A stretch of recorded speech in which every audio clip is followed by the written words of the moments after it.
കർത്താവിന്റെ വരവ്. യേശു ഒരു വാക്ക് നമ്മളോട് പറഞ്ഞാണ് ഈ ലോകത്ത് നിന്ന് മാറ്റപ്പെട്ടത്.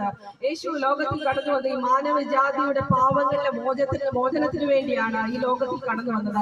അതുപോലെ തന്നെ യേശു ലോകത്തിൽ നിന്ന് കർത്താവ് മാറ്റപ്പെട്ടപ്പോൾ, അതായത് കാൽവരി ക്രൂശി യാഗമായി നമ്മുടെ പാവങ്ങളുടെ മോചനത്തിന് വേണ്ടി കാൽവരി ക്രൂശി യാഗമായപ്പോൾ യേശു നമ്മളോട് അറിയിച്ചത്, ഞാൻ പോയതുപോലെ വീണ്ടും വരുമെന്നാണ്, നിങ്ങളെ ചേർത്തുകൊള്ളുവാൻ വേഗം വരുമെന്നാണ് കർത്താവ് പറഞ്ഞത്. ആ കർത്താവിന്റെ വരവിന്റെ നാളുകൾ അടുത്തുകൊണ്ടിരിക്കുകയാണ്. ആ കർത്താവിന്റെ വരവിന്റെ നാളുകൾ അടുത്തുകൊണ്ടിരിക്കുമ്പോൾ ലോക സംഭവങ്ങളൊക്കെ കർത്താവിന്റെ വരവിനെ വിളിച്ചു പോകുന്നു. യുദ്ധങ്ങളും യുദ്ധശ്രുതികളും കേൾക്കുന്നു. അതുപോലെ തന്നെ ഭൂകമ്പങ്ങളും അങ്ങനെയുള്ള പല കാര്യങ്ങളും, യുദ്ധങ്ങളും ക്ഷാമങ്ങളും ഭൂകമ്പങ്ങളെ അതുപോലെ തന്നെ പ്രളയങ്ങളൊക്കെ കർത്താവിന്റെ വരവിനെയാണ് ചൂണ്ടിക്കാണിക്കുന്നത്. ഭൂമി മത്തനെ പോലെ ചാഞ്ചാടിക്കൊണ്ടിരിക്കുന്ന ദിവസങ്ങളിലൂടെയാണ് നമ്മൾ കടന്നുപോയിക്കൊണ്ടിരിക്കുന്നത്. അനേകര് ഈ ദിവസങ്ങളിലൊക്കെയും അനേക പ്രതികൂലങ്ങളുടെ നടുവിലായിരിക്കുന്നു.